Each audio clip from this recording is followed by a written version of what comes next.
Hace 4500 años, el norte de Europa emergía lentamente de la Edad de Piedra. En el Mediterráneo, Grecia y Roma aún no habían empezado a echar raíces.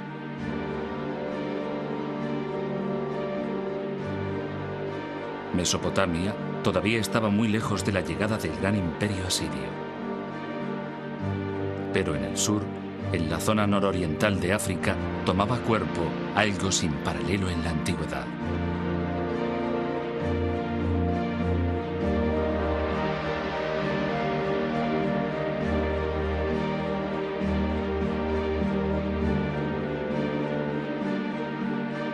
A orillas del Nilo, en Egipto, surgieron 3 pirámides colosales, 3 monumentos levantados por la civilización más duradera que ha existido en el mundo.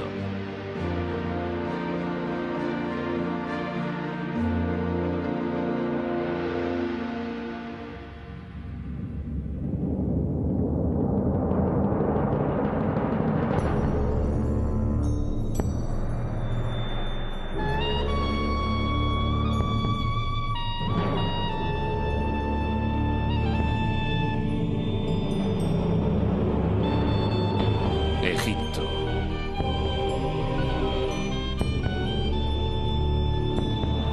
Del caos a los reyes.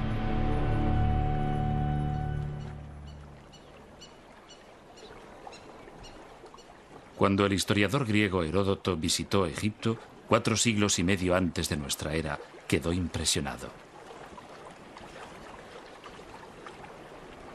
Las maravillas eran mayores que en cualquier otro país, observó.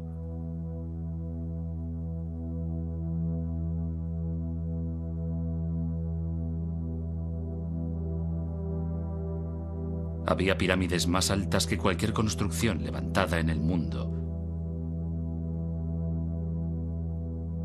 Avenidas de esfinges, mitad humanas, mitad animales. Y altos pilares de piedra llamados obeliscos. Había estatuas gigantes de faraones fallecidos mucho tiempo atrás. Y momias exóticas cubiertas de oro. Y por doquier, los símbolos enigmáticos de su escritura sagrada.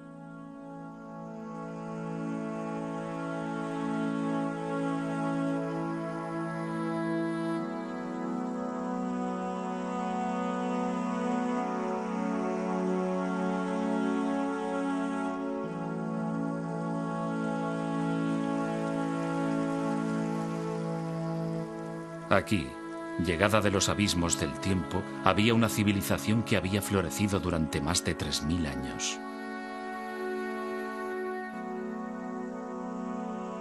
Para los antiguos, Egipto ya era antiguo.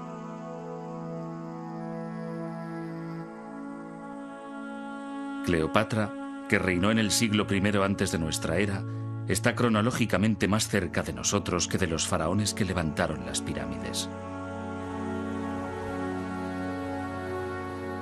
Egipto es tan antiguo que durante siglos sus orígenes permanecieron envueltos en el misterio.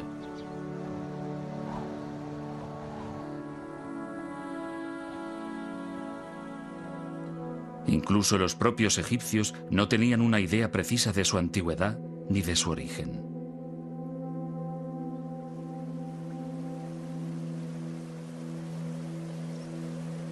Heródoto dijo que Egipto era un don del Nilo. Pero los egipcios sabían desde el principio que la vida en el Nilo podía ser muy precaria. Rodeados por una extensión infinita de desierto, vulnerables ante un río impredecible y un clima que podía cambiar súbitamente, la civilización egipcia se forjó en parte como respuesta a un entorno natural muy duro.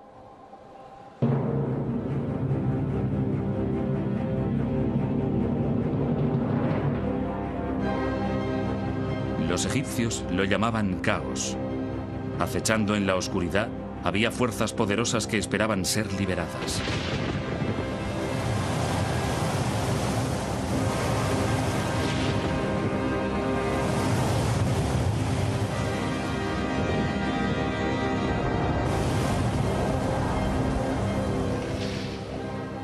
La catástrofe podía llegar en cualquier momento y por ello los egipcios se aferraban a una creencia profunda.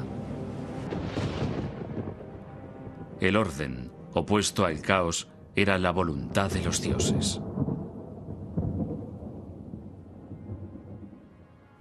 Para mantener el orden y dominar el caos, los egipcios imaginaron un rey que era un dios vivo, la manifestación terrestre de Horus, el halcón, el gobernante de los cielos.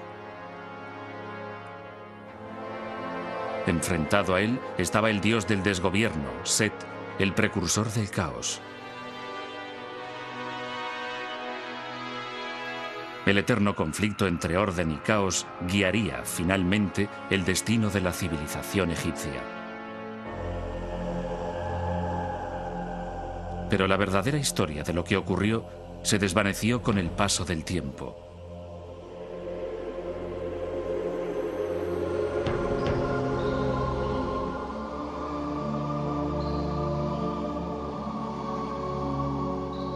En el crepúsculo de la grandeza de Egipto, hacia el año 300 antes de nuestra era, un sacerdote llamado Manetón inició la titánica tarea de compilar la primera historia completa de Egipto.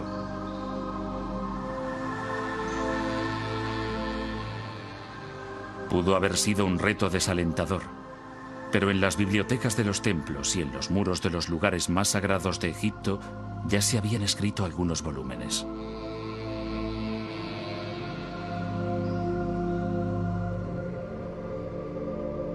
Unos 1000 años antes del nacimiento de Manetón, el faraón Setos I construyó un templo en Abido dedicado a Osiris, el dios de los muertos. En una extraordinaria sala de los antepasados, su hijo, el futuro Rameses II, aparece leyendo un papiro. El documento, grabado en el muro con escritura jeroglífica, contiene una lista de 76 nombres reales en orden cronológico.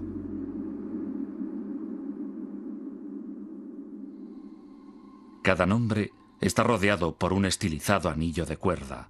Este símbolo, llamado por los egiptólogos cartucho, identifica a un faraón.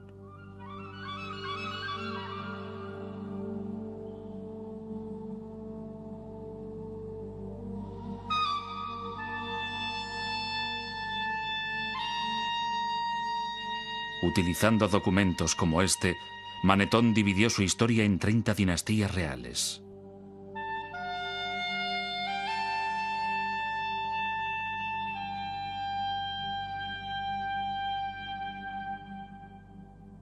El rey Menes fundó la primera dinastía egipcia hacia el año 3100 antes de nuestra era.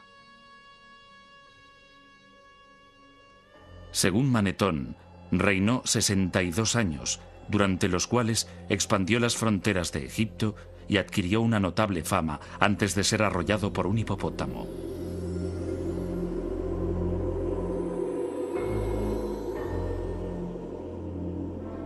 Antes del reinado de Menes, Egipto había sido gobernado por unos semidioses llamados espíritus de los muertos.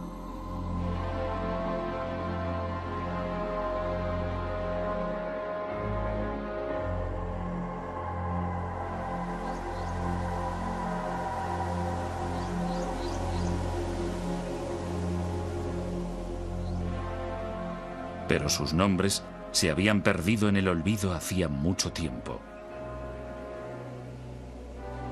¿Eran los espíritus de los muertos historia o mitología? ¿Dónde empezó en realidad la civilización egipcia? Irónicamente, no comenzó en las orillas del Nilo.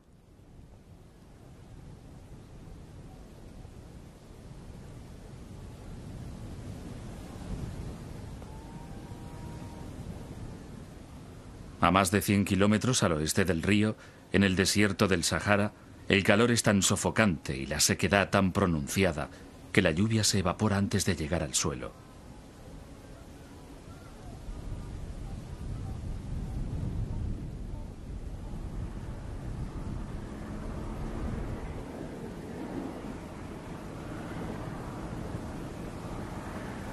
Aquí, en este paisaje desolado, vivió una tribu de nómadas que pudieron haber sido los antepasados de los faraones.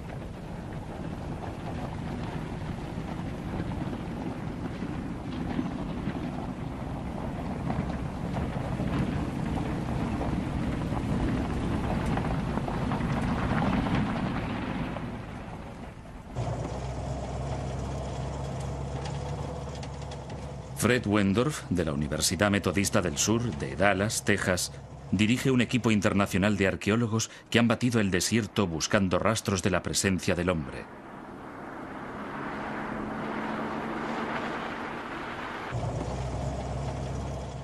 En 1974 localizaron un antiguo asentamiento en el borde de una depresión poco profunda que llamaron Playa Napta.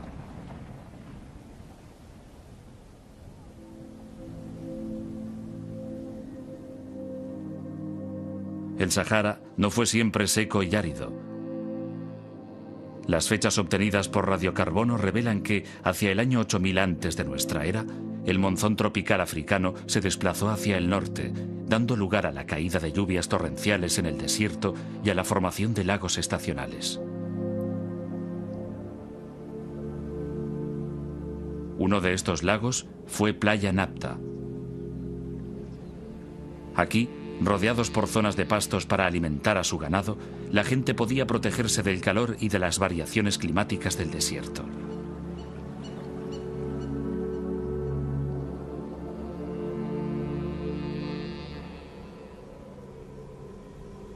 Pero la lluvia era impredecible, y sin ella el lago se secaba. 3 días sin lluvia señalaban el paso de la vida a la muerte.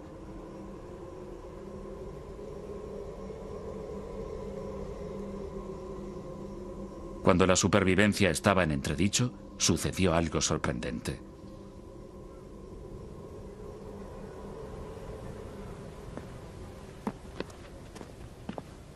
El codirector de la expedición, Romuald Schill, de la Academia Polaca de Ciencias, descubrió un pequeño círculo de piedra, un Stonehenge en miniatura, pero 2000 años más antiguo.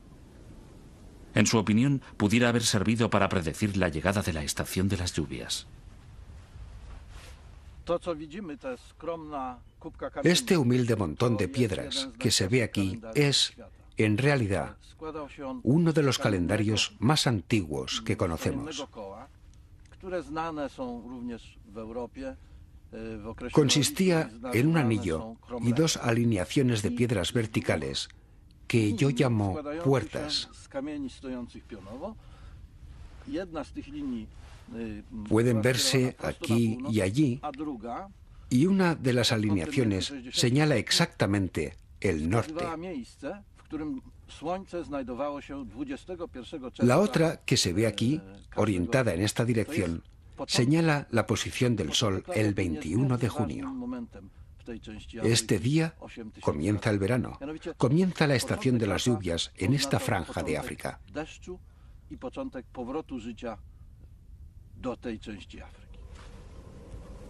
El descubrimiento de este calendario circular solo fue el inicio de una serie de hallazgos.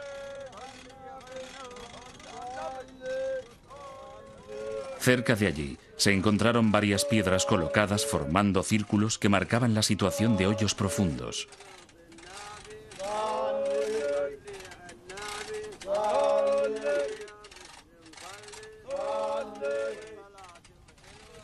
Las piedras, algunas de las cuales pesaban más de 1,5 toneladas, no procedían de Playa Napta, habían sido llevadas hasta aquí desde una lejana cantera. Para los habitantes del desierto, transportar grandes piedras y levantarlas era algo que requería un inmenso esfuerzo y mucha organización. Siendo así, ¿por qué lo hicieron?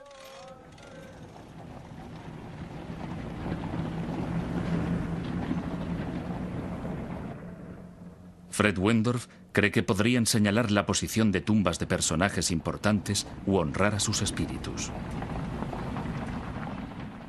Tal vez la tumba de alguien con suficiente poder para interceder ante los dioses y atraer la lluvia. Uno de los objetos más imponentes fue hallado en este hoyo, tal vez la última morada de un caudillo o un gobernante. A primera vista parecía un bloque normal, pero cuando Wendorf lo examinó con más detalle, resultó ser una escultura primitiva.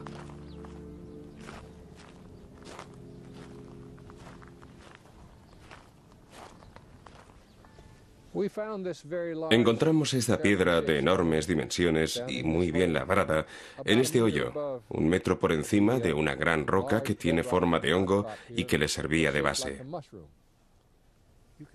Se puede comprobar que fue cuidadosamente trabajada. Las superficies fueron perfectamente pulidas y las aristas afiladas. También se aprecia que sabían cómo controlar el tamaño del bloque haciendo las incisiones que se ven en esta cara. Después, mediante una cuña, quitaban los pedazos sobrantes en los lugares exactos que querían. Es un ejemplo impresionante de piedra labrada y podría señalar el inicio de la fascinación de los egipcios por los trabajos con grandes piedras.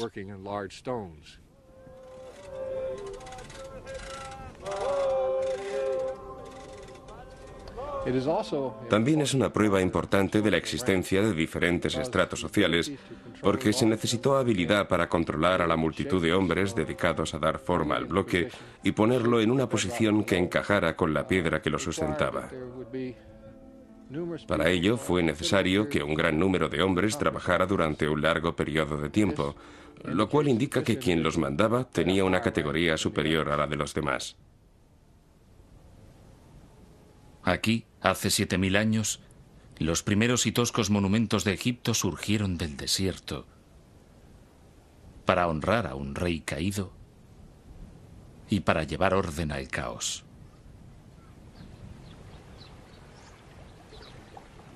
Pero para los habitantes de Playa Napta, el tiempo llegaba a su fin.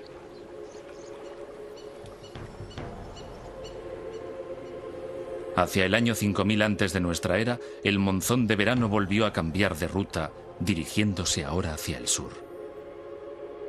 La lluvia finalmente cesó y los oasis, como el de Playa Napta, se secaron para siempre.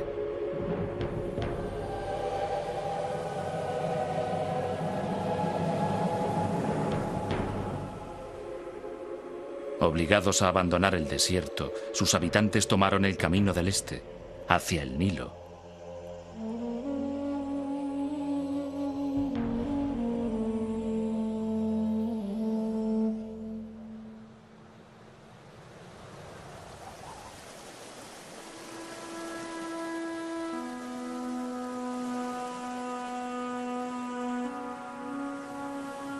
El Nilo es la sangre que da vida a Egipto.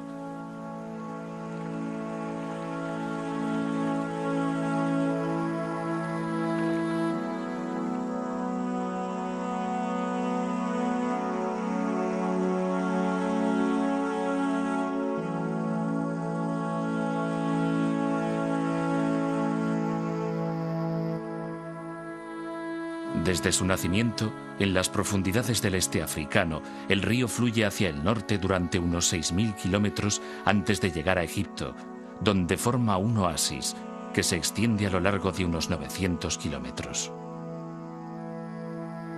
En los últimos 150 kilómetros se despliega en un amplio delta antes de desembocar en el mar Mediterráneo.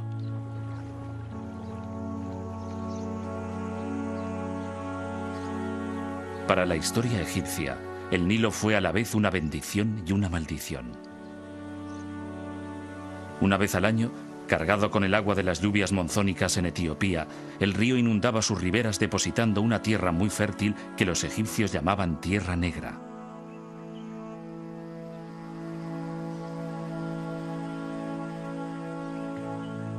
Sin el río, Egipto sería estéril.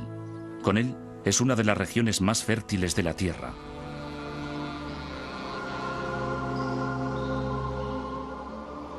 Pero en el pasado, el río era tan impredecible como la lluvia en el desierto. Una crecida demasiado alta podía arrasar aldeas. En cambio, si era demasiado baja, ocasionaba hambre.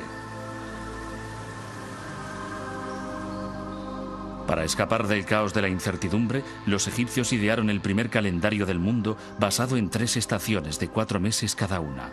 Es el modelo del calendario que utilizamos en la actualidad.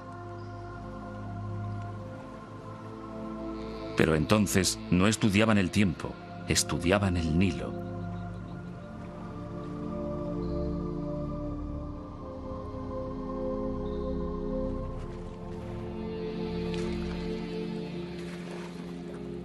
La estación de la crecida se llamaba inundación. En invierno, cuando el agua se retiraba, se procedía a cultivar la tierra emergente. Durante la estación seca, cuando el Nilo estaba en su nivel más bajo, se realizaba la cosecha.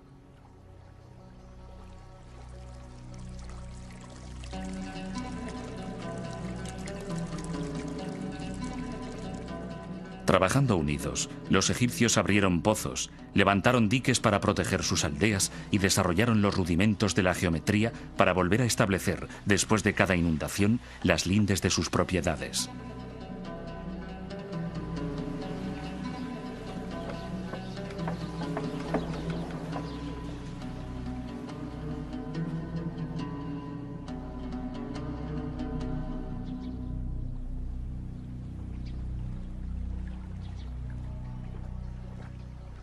En el año 4000 antes de nuestra era, cuando los habitantes de Playa Napta ya se habían instalado en el valle del Nilo, empezaron a aparecer los primeros indicios de la civilización egipcia. Alfarería bellamente decorada. Paletas en forma de animales para mezclar cosméticos.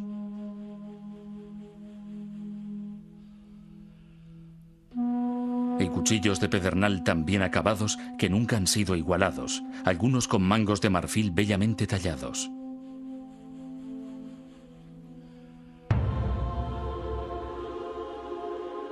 Gradualmente, entre los años 4000 y 3000 antes de nuestra era, emergieron dos poderosos reinos.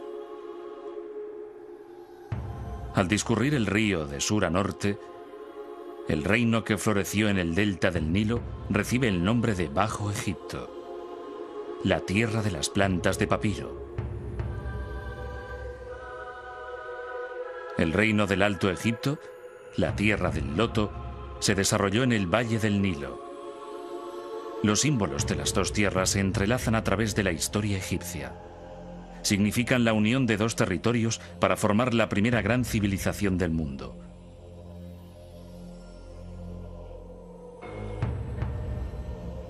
Lo que ha desconcertado largo tiempo a los arqueólogos es cómo y cuándo tuvo lugar esta unificación. René Friedman, de la Universidad de California en Berkeley, y sus colegas están buscando pistas de ello en la antigua capital del Alto Egipto.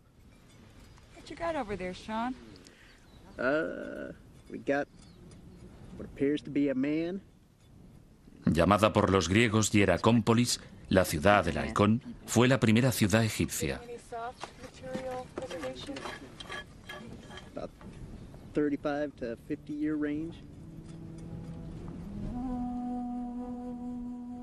Sus monumentos y construcciones desaparecieron hace tiempo.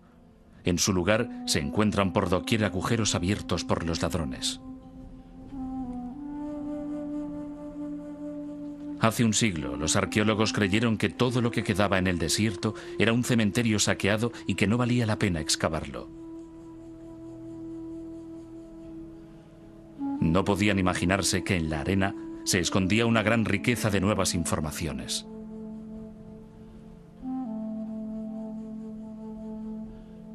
Recientes descubrimientos muestran que hace 5500 años Hieracómpolis era uno de los asentamientos más importantes que se levantaban a orillas del Nilo.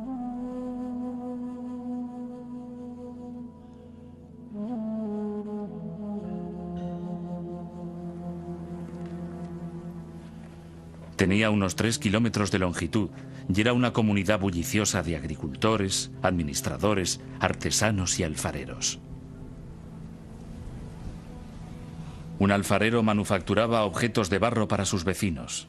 Firmaba sus vasijas presionando con el pulgar sobre el barro húmedo en el borde de las piezas. 5000 años más tarde, los fragmentos de esta cerámica aún cubren el terreno inmediato a su horno.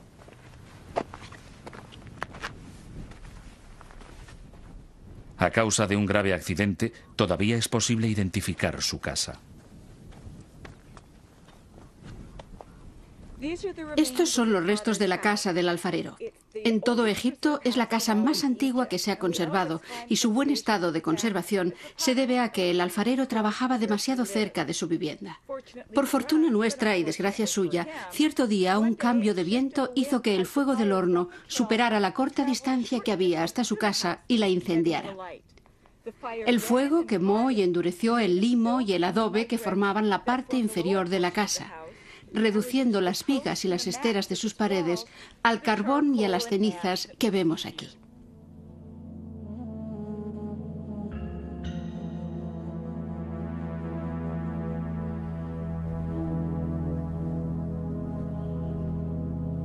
En la parte norte de la ciudad había un vasto complejo industrial donde se hallaban panaderías, graneros para almacenar trigo y las primeras cervecerías conocidas de Egipto. Pero el edificio más importante de Hieracómpolis fue descubierto en 1985, cuando los arqueólogos encontraron varios agujeros de 1,80 m de profundidad, lo suficientemente grandes como para alojar unas inmensas columnas de madera de 6 metros de altura.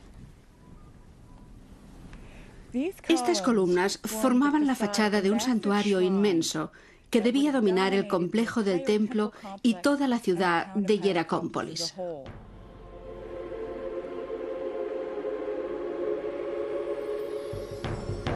Es el primer templo conocido de Egipto.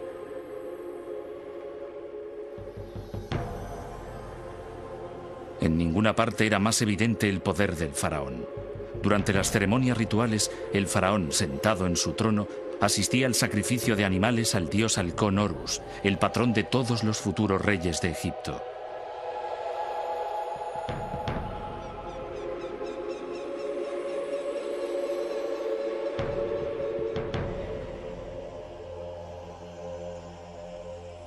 Pensado para recordar la silueta de un animal agachado con cuernos y una cola, el templo estaba ricamente decorado con esteras de colores y pilares, tal vez hechos con cedros importados del Líbano.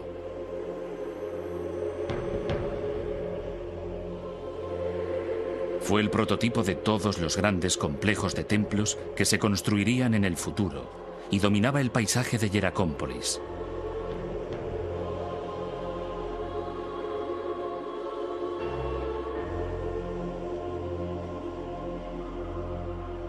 Pero a la ciudad del halcón le salió una rival en Buto, la capital del Bajo Egipto.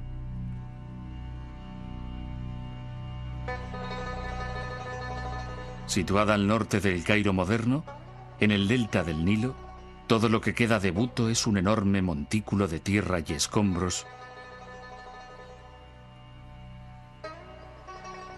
y estas piedras y estatuas que datan de 2000 años después.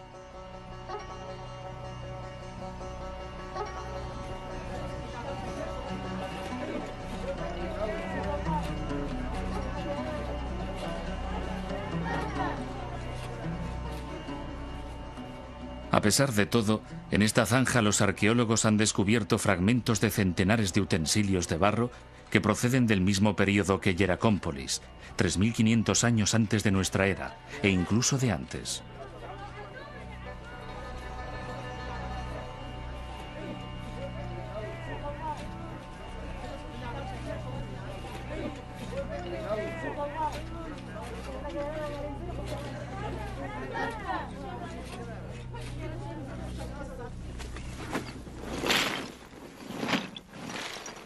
Dina Faltings, del Instituto Arqueológico Alemán, es la responsable de la excavación y una experta en el estudio de cerámica antigua.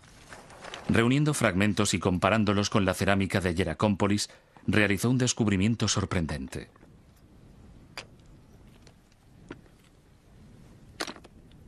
Buto, en tiempo remoto, había albergado una cultura muy diferente.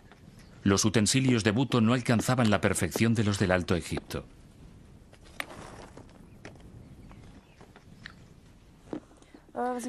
Tenemos aquí una vasija de cerámica formada por una base y unas láminas verticales dispuestas a su alrededor que simplemente fueron unidas y calentadas superficialmente para fijarlas al conjunto.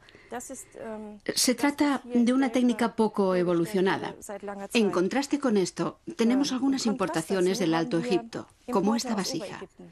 Es pequeña y elegante, de mayor calidad. Se observa incluso con el sonido. Las paredes son delgadas y la técnica más depurada. En el Alto Egipto tenían mejores hornos y evidentemente los habitantes del Bajo Egipto que hicieron estas vasijas lo sabían. Trataron de imitarlos, pero como su conocimiento del oficio y su desarrollo técnico eran inferiores, Los resultados fueron deficientes, como ponen de manifiesto estas vasijas que hemos encontrado.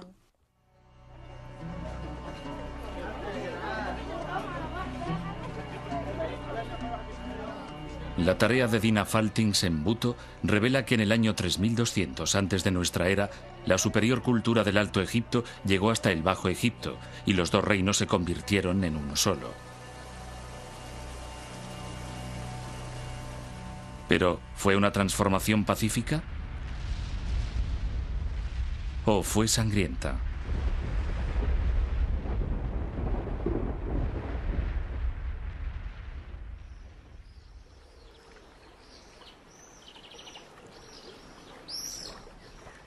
La unión de los dos reinos, que se extendía a lo largo del Nilo, era un punto de referencia en la evolución de la civilización egipcia. Pero cómo se llegó a ello era una pregunta de difícil respuesta. Todo lo que tenían los arqueólogos para basar sus teorías era un objeto encontrado en Hieracómpolis en 1898. Esta exquisita paleta ceremonial de pizarra data aproximadamente del año 3100 antes de nuestra era. Está dedicada a un rey del Alto Egipto llamado Narmer, que algunos creen que fue el legendario rey Menes, el primer faraón de Egipto. En una de sus caras, Narmer, tocado con una corona acabada en forma de bulbo, está a punto de golpear a un prisionero en presencia de Horus, el dios halcón de Hieracómpolis.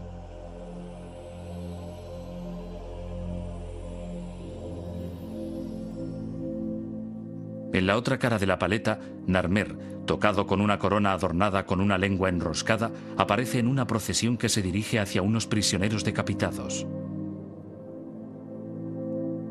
Dos leones, con sus largos cuellos entrelazados, simbolizan la unificación. La clave para entender la paleta de Narmer son las coronas.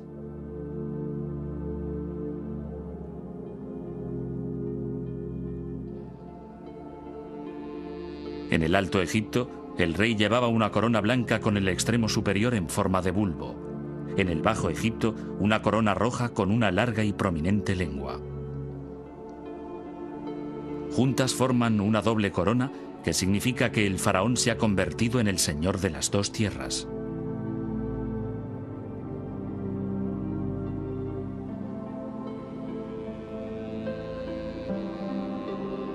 En los 3000 años que siguieron a la unificación, la imagen del rey ciñendo una doble corona aparecerá en estatuas y templos a lo largo y ancho de Egipto para indicar su dominio sobre todo el territorio.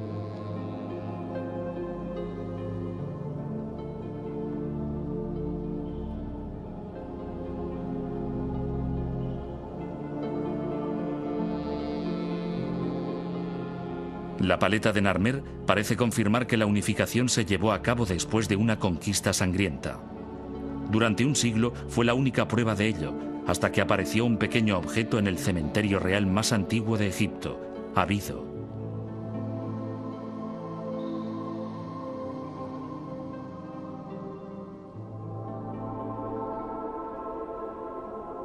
Considerada la última morada de Osiris, el rey de los muertos, el suelo está literalmente cubierto por fragmentos de cerámica, restos de las ofrendas a uno de los más importantes dioses de Egipto.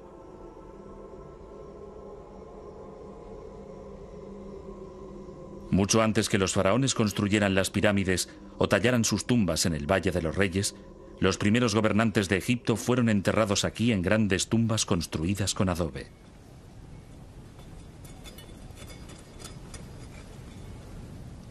Cuidadosamente estudiado a finales del siglo pasado y comienzos de este, se creyó que el cementerio de Abido había desvelado todos sus secretos hasta que en 1977 el arqueólogo alemán Günther Dreyer volvió a excavar en el emplazamiento.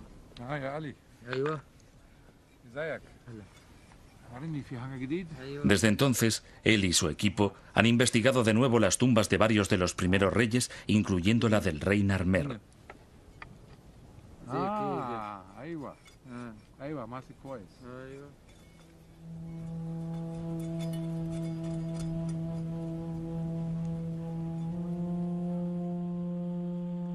Dreyer se emocionó ante el descubrimiento de una etiqueta de marfil. Este tipo de etiquetas solían ponerse en las tinajas de aceite. Aunque la que encontró era pequeña, encerraba una gran sorpresa.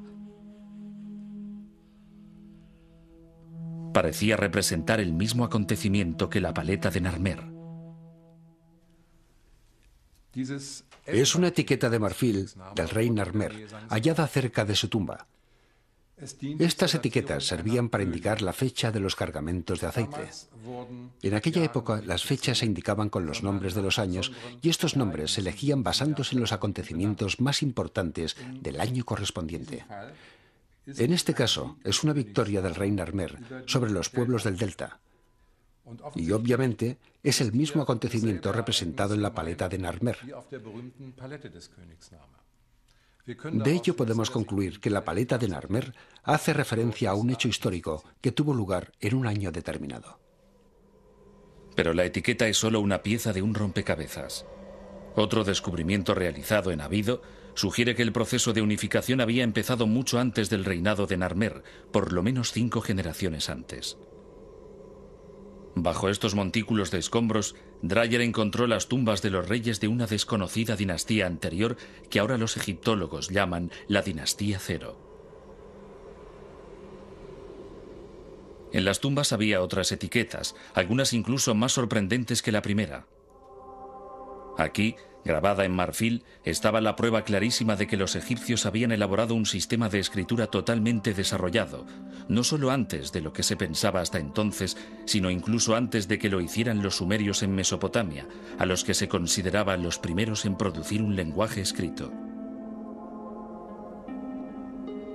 La primera escritura sumeria, que vemos aquí, era un sistema de contabilidad formado por sencillas imágenes y números.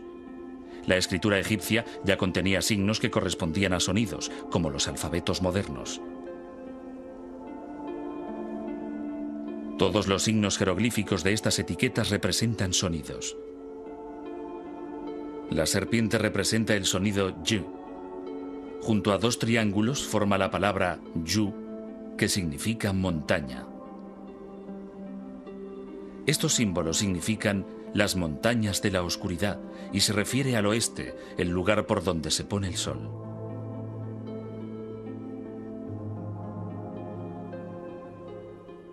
Los jeroglíficos de otras etiquetas indican que el rey ya recaudaba impuestos en el Alto y en el Bajo Egipto, una clara señal de que la unificación ya se había producido.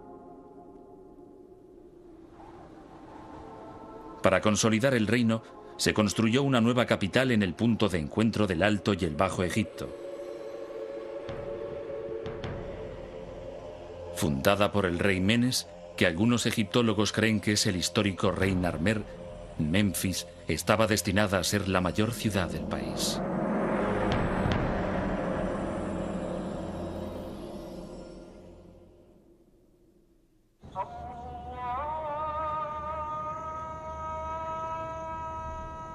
Durante 3000 años, los faraones gobernarían Egipto desde Memphis.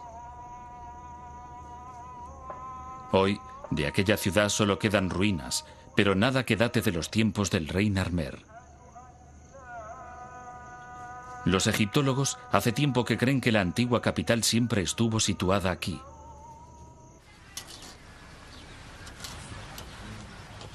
Pero David Jeffries, de la Sociedad de Exploración de Egipto, piensa que Memphis estaba en otra parte, y ha dedicado 9 años de su vida a buscarla. Utilizando una sencilla perforadora manual, tomó una serie de muestras en los campos que hay a 3 kilómetros al oeste de las ruinas. Los sondeos señalaron una importante capa de objetos situada a 3 metros de profundidad. Lo que esperamos encontrar en esta zona, unos metros por debajo de la posición que hemos alcanzado en este momento, es cerámica en el nivel inferior del limo, cerámica del periodo que se sitúa alrededor del año 3000 antes de nuestra era, el periodo de los primeros reyes del Egipto unificado y que representa la fundación de la capital del país en esta zona.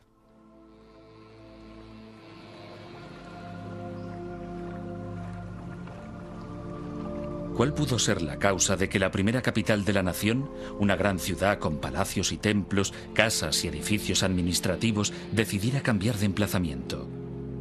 Dos grandes fuerzas naturales, el desierto y el Nilo. Ahora estamos en los límites del desierto occidental, mirando el valle del Nilo hacia los riscos orientales. Aquí el valle solo tiene 7 kilómetros de anchura. Es tan estrecho como en cualquier otra parte del norte del valle, y lo que creemos haber demostrado, estamos mirando hacia el área donde hemos estado haciendo estos sondeos, lo que creemos haber demostrado es que aquí el río fluía muy cerca de los límites del desierto y que la ciudad se extendía a lo largo del río, exactamente debajo de donde nos hallamos. Y que al llegar la arena del desierto occidental y al mismo tiempo desplazarse el río hacia el este, la ciudad siguió el movimiento del río hasta donde hoy están las conocidas ruinas de Midrashina, a unos 3 kilómetros a través del valle.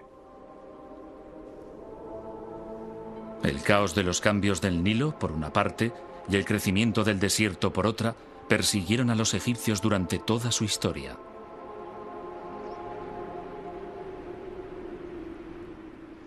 Para superar las continuas amenazas que los acechaban, pusieron su fe en un hombre y en el poder de los dioses.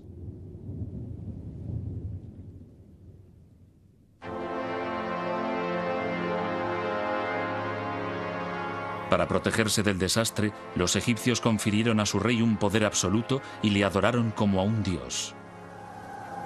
Solo una divinidad podía hablar con los dioses y solo una divinidad podía alejar el caos.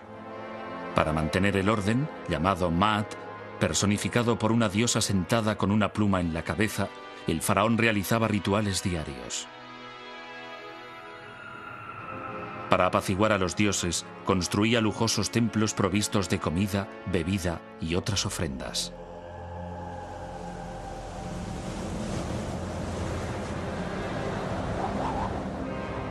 El caos se presentaba bajo varias formas. Podía manifestarse como una violenta tempestad de arena procedente del desierto o como un enemigo extranjero.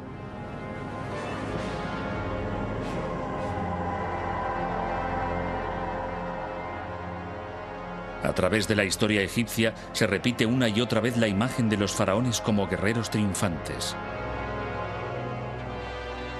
Esta de Rameses II se encuentra en un templo construido unos 2000 años después de que Narmer conquistara el Bajo Egipto.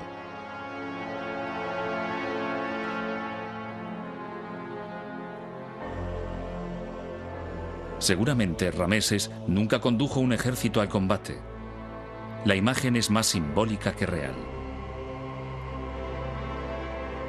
Un mensaje que indicaba a todos los que lo veían que el rey cumplía su deber sagrado de mantener Maat, el orden divino.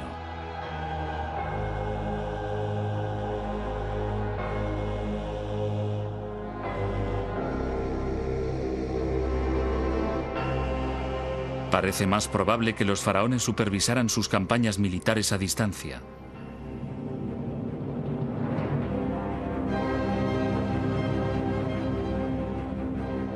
En el año 2280 antes de nuestra era, un importante oficial de la corte llamado Uni hizo que esculpieran los detalles de su extraordinaria carrera en los muros de su tumba.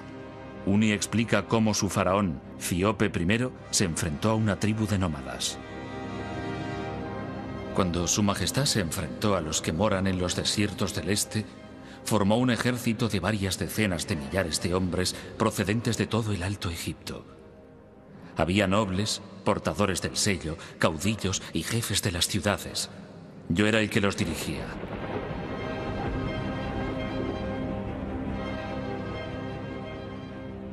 Este ejército volvió sano y salvo. Había asolado la tierra de los moradores de la arena. Había saqueado sus plazas fuertes. Había incendiado sus mansiones. Su Majestad me alabó grandemente por ello.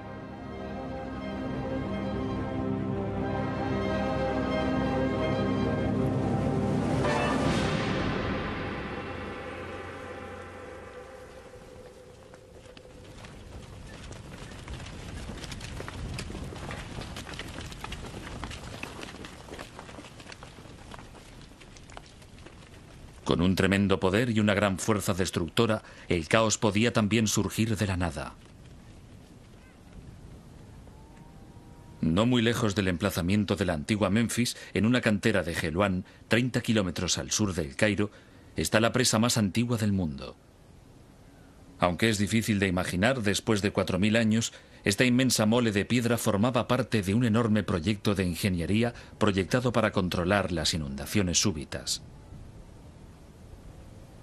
Fascinado por la temprana tecnología egipcia, Gunther Dreyer realizó un detallado estudio de la presa. Calculó que 500 hombres tardaron 10 años en construirla, cargando hasta allí unas 184.000 toneladas de piedras. La presa era un intento extraordinario de dominar el caos. Por desgracia, no funcionó.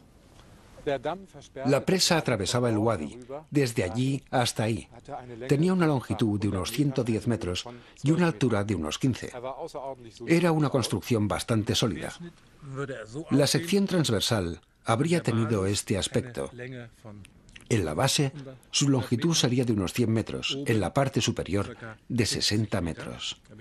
Estaba dividida en 3 partes. En el centro, un terraplén de arena, y en los 2 lados un conjunto de piedras sin labrar cubiertas con bloques de piedra caliza. Por desgracia, una crecida se llevó la presa antes de estar terminada. El agua vino por aquí y destruyó la parte inacabada. Después, en unos minutos, enormes cantidades de agua bajaron por el Wadi y destruyeron todas las instalaciones inferiores. Así, el trabajo de unos 10 años y 500 hombres fue en vano.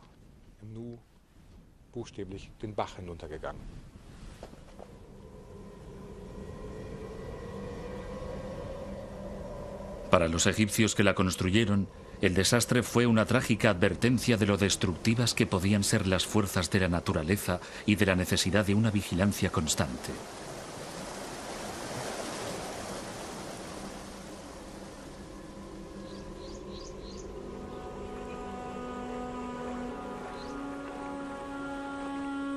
Fue la particular visión del cosmos de los egipcios, moldeada por su entorno, la que sostuvo la civilización más duradera del mundo.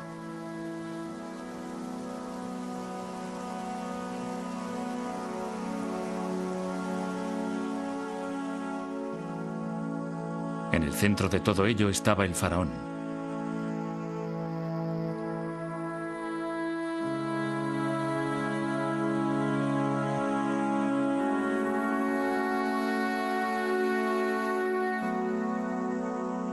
Con las artes forjadas por sus antepasados en el desierto y perfeccionadas a lo largo de las orillas del siempre cambiante Nilo, mantenía la balanza del universo con justicia y devoción. Luchaba contra los continuos y virulentos ataques de la naturaleza, las agitaciones sociales e incluso contra lo sobrenatural.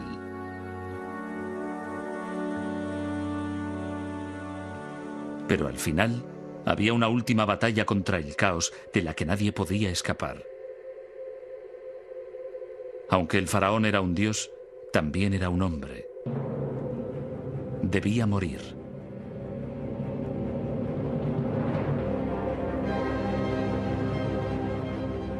Para evitar la calamidad, ordenó a los egipcios que empezaran a acarrear grandes piedras hacia los límites del desierto.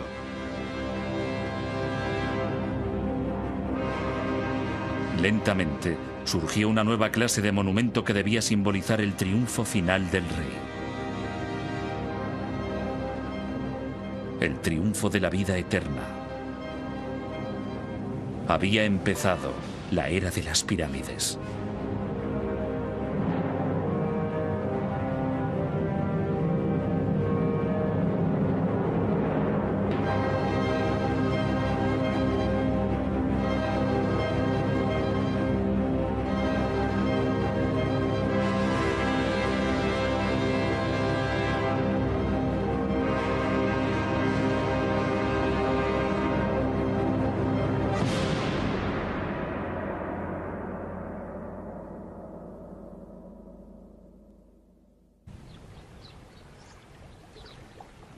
Pero para los habitantes de Playa Napta, el tiempo llegaba a su fin.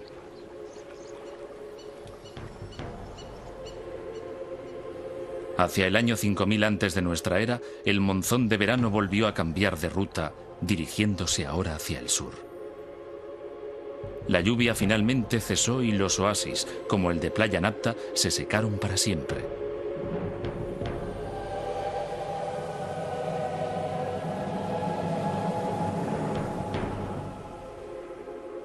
Obligados a abandonar el desierto, sus habitantes tomaron el camino del este, hacia el Nilo.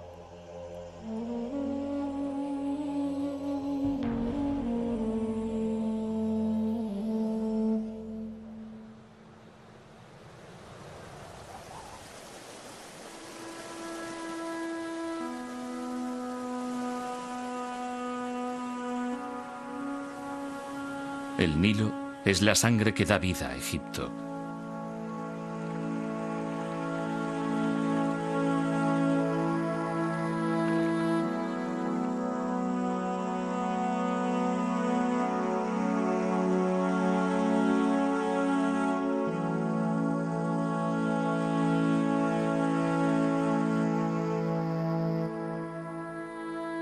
Desde su nacimiento, en las profundidades del este africano, el río fluye hacia el norte durante unos 6000 kilómetros antes de llegar a Egipto, donde forma un oasis que se extiende a lo largo de unos 900 kilómetros.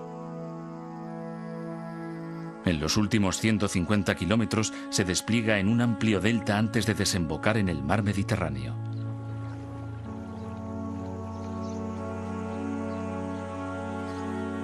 Para la historia egipcia, el Nilo fue a la vez una bendición y una maldición.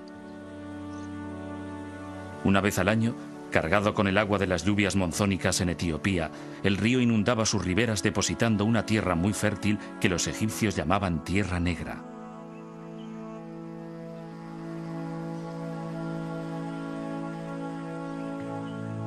Sin el río, Egipto sería estéril. Con él, es una de las regiones más fértiles de la tierra.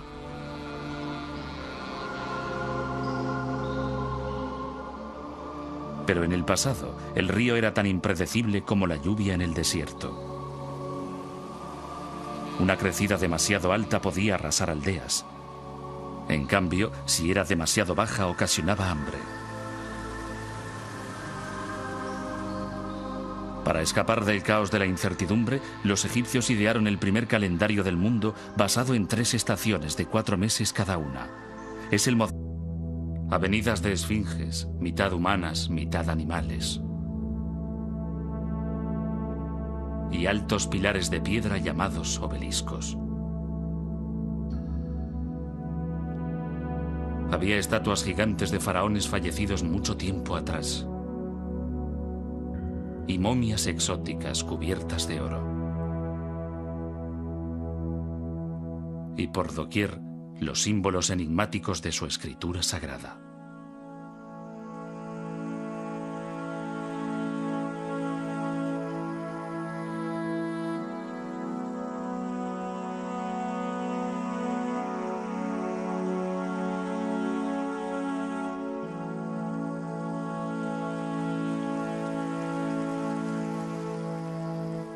Aquí, llegada de los abismos del tiempo, había una civilización que había florecido durante más de 3000 años.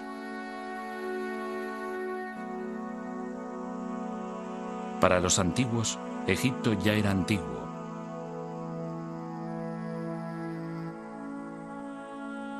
Cleopatra, que reinó en el siglo I antes de nuestra era, está cronológicamente más cerca de nosotros que de los faraones que levantaron las pirámides. Egipto es tan antiguo que durante siglos sus orígenes permanecieron envueltos en el misterio.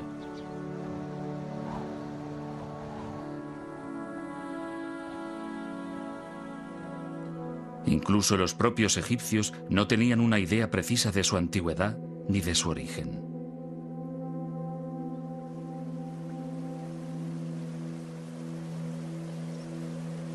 Heródoto dijo que Egipto era un don del Nilo. Pero los egipcios sabían desde el principio que la vida en el Nilo podía ser muy precaria. rodeados por una extensión infinita de desierto,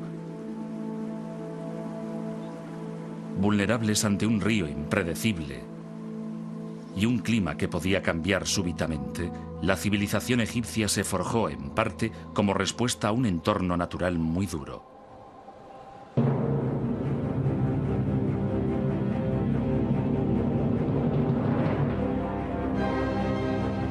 Los egipcios lo llamaban caos. Acechando en la oscuridad, había fuerzas poderosas que esperaban ser liberadas.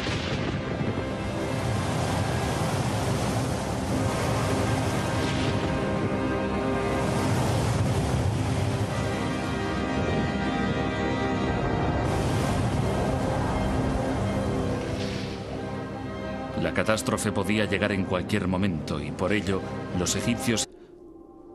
Una clara señal de que la unificación ya se había producido. Para consolidar el reino, se construyó una nueva capital en el punto de encuentro del Alto y el Bajo Egipto. Fundada por el rey Menes, que algunos egiptólogos creen que es el histórico rey Narmer, Menfis estaba destinada a ser la mayor ciudad del país.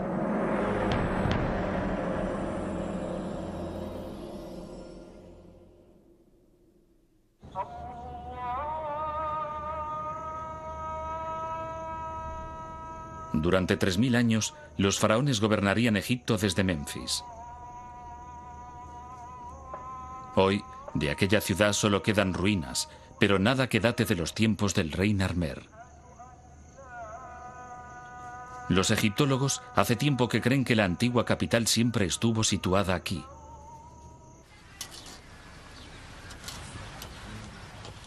Pero David Jeffries, de la Sociedad de Exploración de Egipto, piensa que Menfis estaba en otra parte y ha dedicado 9 años de su vida a buscarla. Utilizando una sencilla perforadora manual, tomó una serie de muestras en los campos que hay a 3 kilómetros al oeste de las ruinas. Los sondeos señalaron una importante capa de objetos situada a 3 metros de profundidad. Lo que esperamos encontrar en esta zona, unos metros por debajo de la posición que hemos alcanzado en este momento, es cerámica en el nivel inferior del limo, cerámica del periodo que se sitúa alrededor del año 3000 antes de nuestra era, el periodo de los primeros reyes del Egipto unificado y que representa la fundación de la capital del país en esta zona.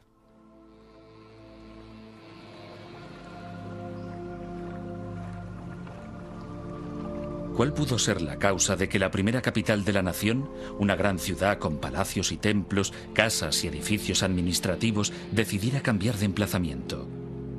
2 grandes fuerzas naturales, el desierto y el Nilo. Ahora estamos en los límites del desierto occidental, mirando el valle del Nilo hacia los riscos orientales. Aquí el valle solo tiene 7 kilómetros de anchura. Es tan estrecho como en cualquier otra parte del norte del valle y lo que creemos haber demostrado, estamos mirando hacia el área donde hemos estado haciendo estos sondeos, lo que creemos haber demostrado es que aquí el río fluía muy cerca de los límites del desierto y que la ciudad se extendía a lo largo del río, exactamente debajo de donde nos hallamos. Y que al llegar la arena del desierto occidental y al mismo tiempo... 1000 años más tarde, los fragmentos de esta cerámica aún cubren el terreno inmediato a su horno.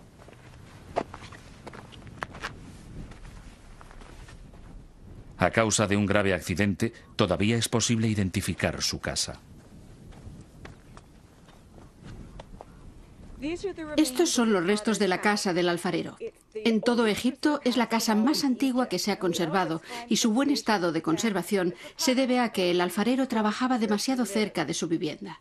Por fortuna nuestra y desgracia suya, cierto día un cambio de viento hizo que el fuego del horno superara la corta distancia que había hasta su casa y la incendiara. El fuego quemó y endureció el limo y el adobe que formaban la parte inferior de la casa, reduciendo las vigas y las esteras de sus paredes al carbón y a las cenizas que vemos aquí.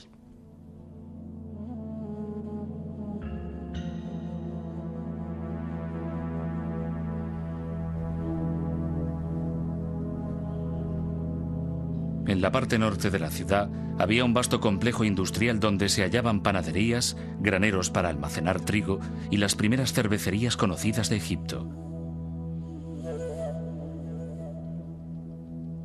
Pero el edificio más importante de Hieracómpolis fue descubierto en 1985, cuando los arqueólogos encontraron varios agujeros de 1,80 m de profundidad, lo suficientemente grandes como para alojar unas inmensas columnas de madera de 6 metros de altura. Estas columnas formaban la fachada de un santuario inmenso que debía dominar el complejo del templo y toda la ciudad de Hieracómpolis.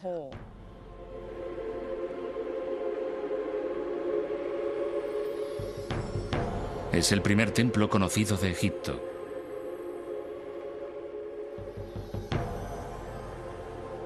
En ninguna parte era más evidente el poder del faraón.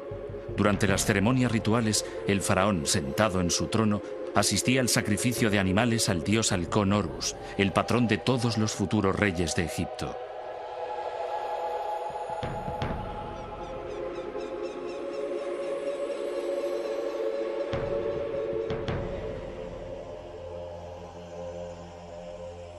Pensado para recordar la silueta de un animal agachado con cuernos y una cola, el templo estaba ricamente decorado con esteras de colores y pilares, tal vez hechos con cedros importados del Líbano.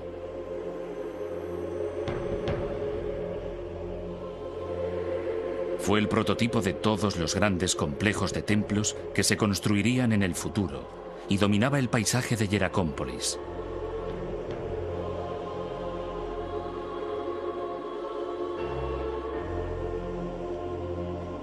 Cartucho identifica a un faraón.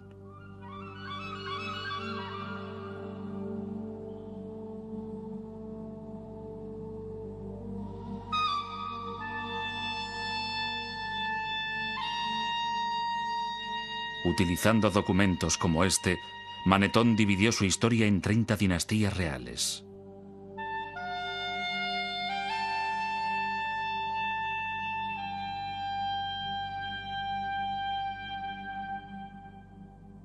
El rey Menes fundó la primera dinastía egipcia hacia el año 3100 antes de nuestra era. Según Manetón, reinó 62 años, durante los cuales expandió las fronteras de Egipto y adquirió una notable fama antes de ser arrollado por un hipopótamo.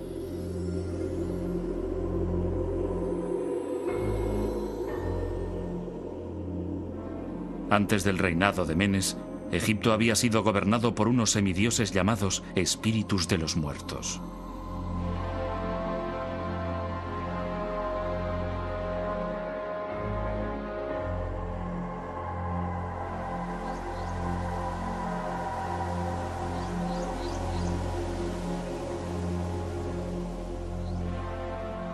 Pero sus nombres se habían perdido en el olvido hacía mucho tiempo. ¿Eran los espíritus de los muertos historia o mitología? ¿Dónde empezó en realidad la civilización egipcia? Irónicamente, no comenzó en las orillas del Nilo.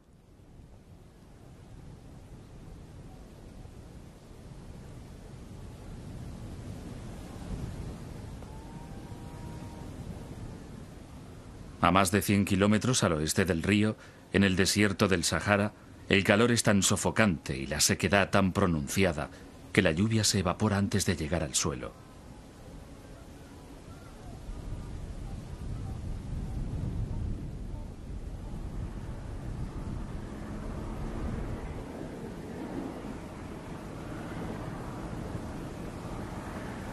Aquí, en este paisaje desolado, vivió una tribu de nómadas que pudieron haber sido los antepasados de los faraones.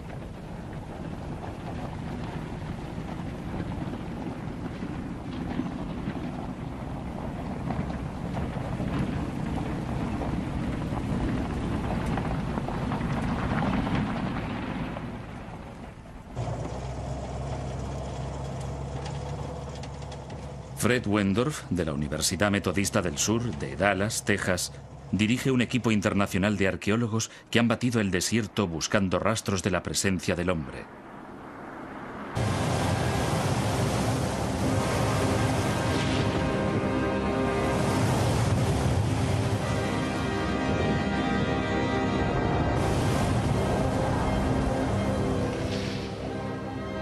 catástrofe podía llegar en cualquier momento y por ello los egipcios se aferraban a una creencia profunda.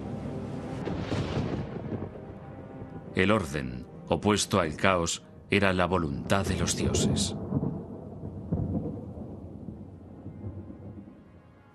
Para mantener el orden y dominar el caos, los egipcios imaginaron un rey que era un dios vivo, la manifestación terrestre de Horus, el halcón, el gobernante de los cielos. Enfrentado a él estaba el dios del desgobierno, Set, el precursor del caos. El eterno conflicto entre orden y caos guiaría, finalmente, el destino de la civilización egipcia.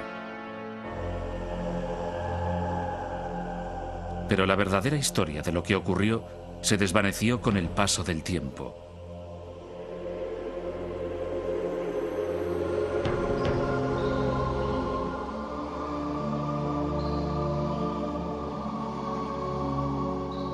En el crepúsculo de la grandeza de Egipto, hacia el año 300 antes de nuestra era, un sacerdote llamado Manetón inició la titánica tarea de compilar la primera historia completa de Egipto.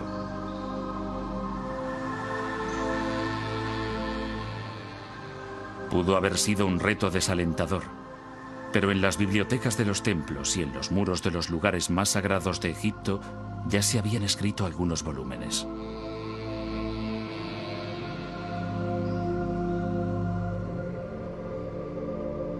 Unos 1000 años antes del nacimiento de Manetón, el faraón Setos I construyó un templo en Abido dedicado a Osiris, el dios de los muertos. En una extraordinaria sala de los antepasados, su hijo, el futuro Rameses II, aparece leyendo un papiro. El documento, grabado en el muro con escritura jeroglífica, contiene una lista de 76 nombres reales en orden cronológico.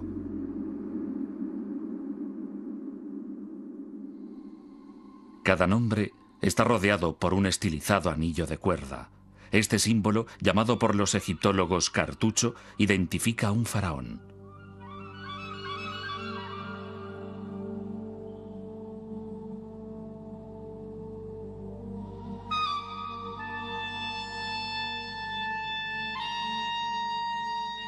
Utilizando documentos como este,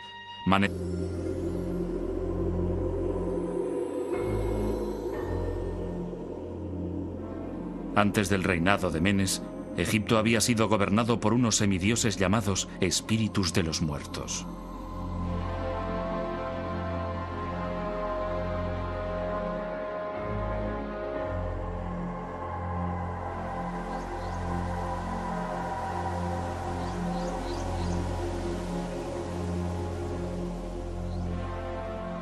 Pero sus nombres se habían perdido en el olvido hacía mucho tiempo. ¿Eran los espíritus de los muertos historia o mitología? ¿Dónde empezó en realidad la civilización egipcia? Irónicamente, no comenzó en las orillas del Nilo.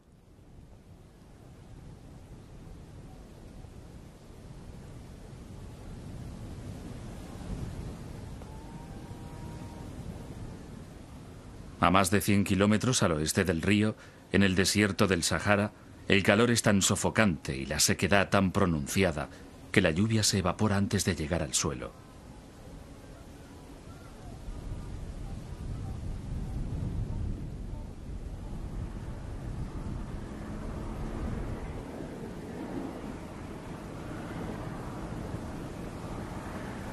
Aquí, en este paisaje desolado, vivió una tribu de nómadas que pudieron haber sido los antepasados de los faraones.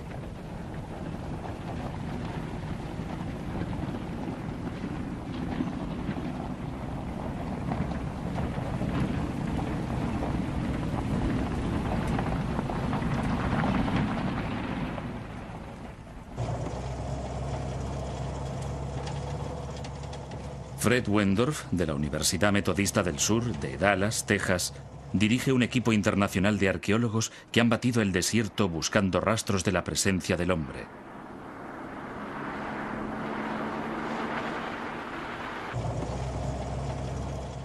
En 1974 localizaron un antiguo asentamiento en el borde de una depresión poco profunda que llamaron Playa Nabta.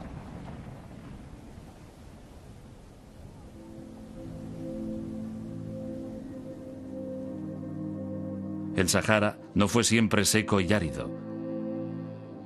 Las fechas obtenidas por radiocarbono revelan que, hacia el año 8000 antes de nuestra era, el monzón tropical africano se desplazó hacia el norte, dando lugar a la caída de lluvias torrenciales en el desierto y a la formación de lagos estacionales. Uno de estos lagos fue Playa Nabta.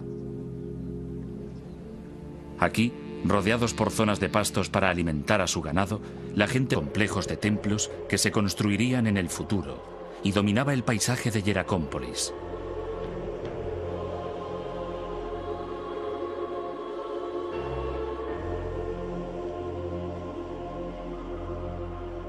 Pero a la ciudad del Halcón le salió una rival en Buto, la capital del Bajo Egipto.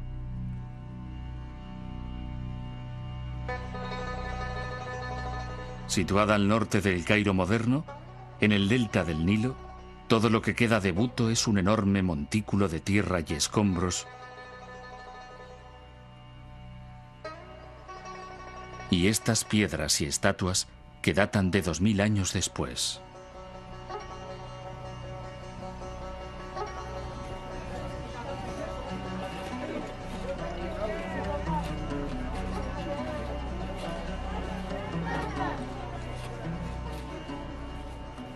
A pesar de todo, en esta zanja los arqueólogos han descubierto fragmentos de centenares de utensilios de barro que proceden del mismo periodo que Hieracómpolis, 3500 años antes de nuestra era, e incluso de antes.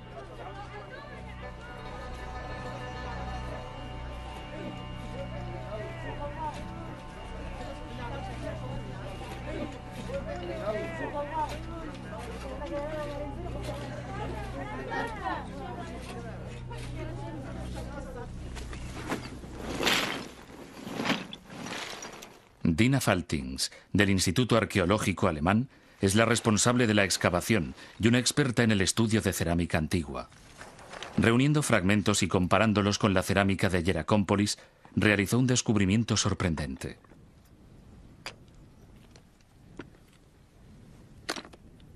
Buto, en tiempo remoto, había albergado una cultura muy diferente. Los utensilios de Buto no alcanzaban la perfección de los del Alto Egipto.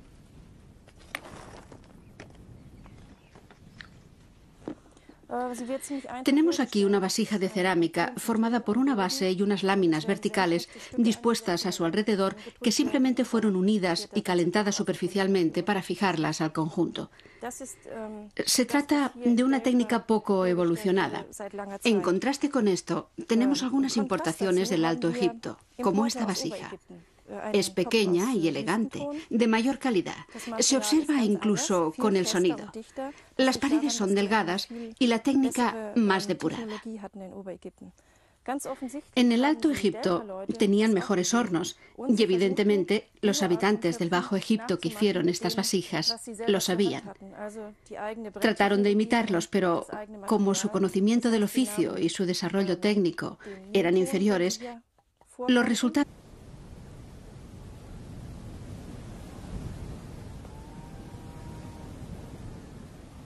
A más de 100 kilómetros al oeste del río, en el desierto del Sahara, el calor es tan sofocante y la sequedad tan pronunciada que la lluvia se evapora antes de llegar al suelo.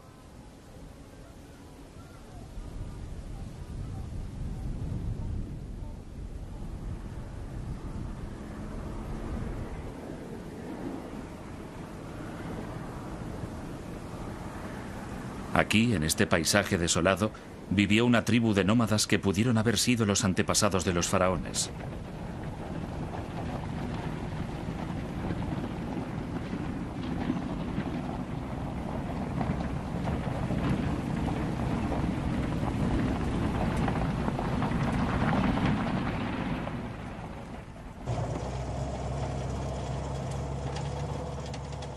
Fred Wendorf, de la Universidad Metodista del Sur, de Dallas, Texas, dirige un equipo internacional de arqueólogos que han batido el desierto buscando rastros de la presencia del hombre.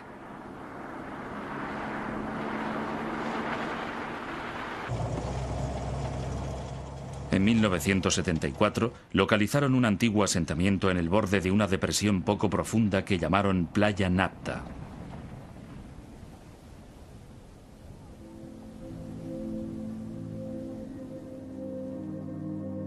El Sahara no fue siempre seco y árido. Las fechas obtenidas por radiocarbono revelan que, hacia el año 8000 antes de nuestra era, el monzón tropical africano se desplazó hacia el norte, dando lugar a la caída de lluvias torrenciales en el desierto y a la formación de lagos estacionales. Uno de estos lagos fue Playa Nabta.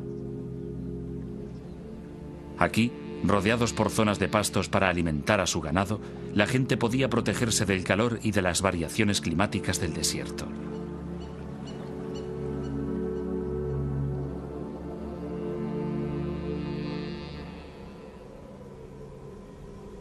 Pero la lluvia era impredecible, y sin ella el lago se secaba.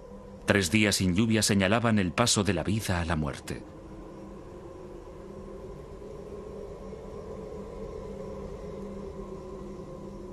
Cuando la supervivencia estaba en entredicho, sucedió algo sorprendente.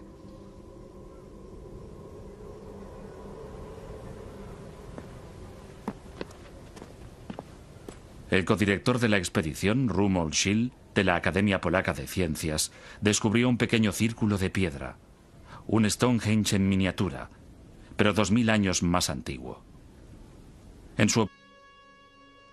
Según Manetón, reinó 62 años, durante los cuales expandió las fronteras de Egipto y adquirió una notable fama antes de ser arrollado por un hipopótamo.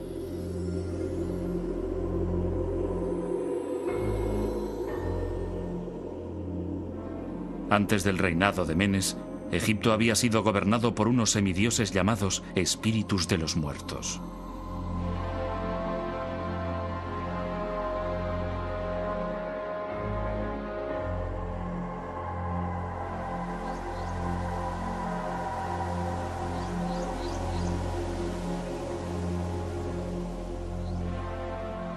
Pero sus nombres se habían perdido en el olvido hacía mucho tiempo.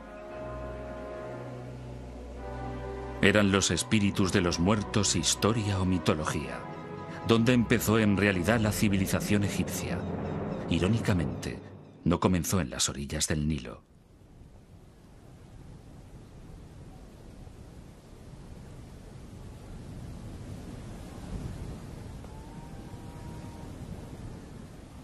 A más de 100 kilómetros al oeste del río, en el desierto del Sahara, el calor es tan sofocante y la sequedad tan pronunciada que la lluvia se evapora antes de llegar al suelo.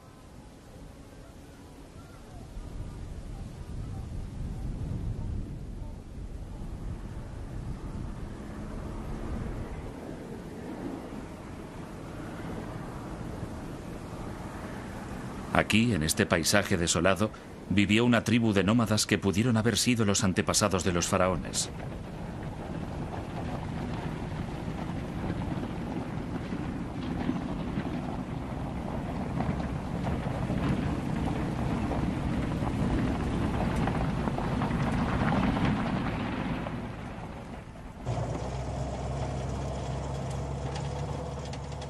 Fred Wendorf, de la Universidad Metodista del Sur, de Dallas, Texas, dirige un equipo internacional de arqueólogos que han batido el desierto buscando rastros de la presencia del hombre.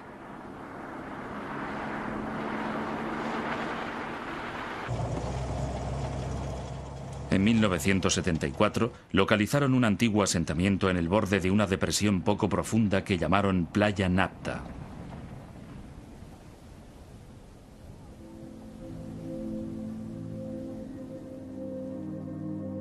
El Sahara no fue siempre seco y árido. Las fechas obtenidas por radiocarbono revelan que, hacia el año 8000 antes de nuestra era, el monzón tropical africano se desplazó hacia el norte, dando lugar a la caída de lluvias torrenciales en el desierto y a la formación de lagos estacionales. El geológico alemán es la responsable de la excavación y una experta en el estudio de cerámica antigua. Reuniendo fragmentos y comparándolos con la cerámica de Hieracómpolis, realizó un descubrimiento sorprendente.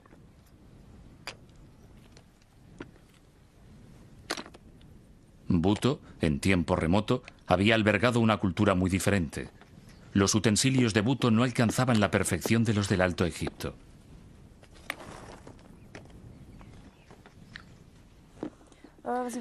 Tenemos aquí una vasija de cerámica formada por una base y unas láminas verticales dispuestas a su alrededor que simplemente fueron unidas y calentadas superficialmente para fijarlas al conjunto. Se trata de una técnica poco evolucionada. En contraste con esto, tenemos algunas importaciones del Alto Egipto, como esta vasija. Es pequeña y elegante, de mayor calidad. Se observa incluso con el sonido. Las paredes son delgadas y la técnica más depurada.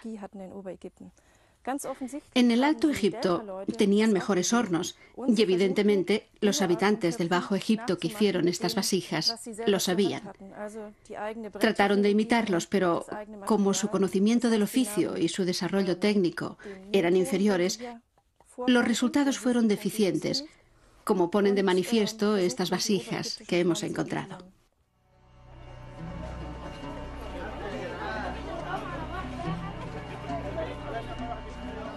La tarea de Dina Faltings en Buto revela que en el año 3200 antes de nuestra era, la superior cultura del Alto Egipto llegó hasta el Bajo Egipto y los dos reinos se convirtieron en uno solo. ¿Pero fue una transformación pacífica? ¿O fue sangrienta?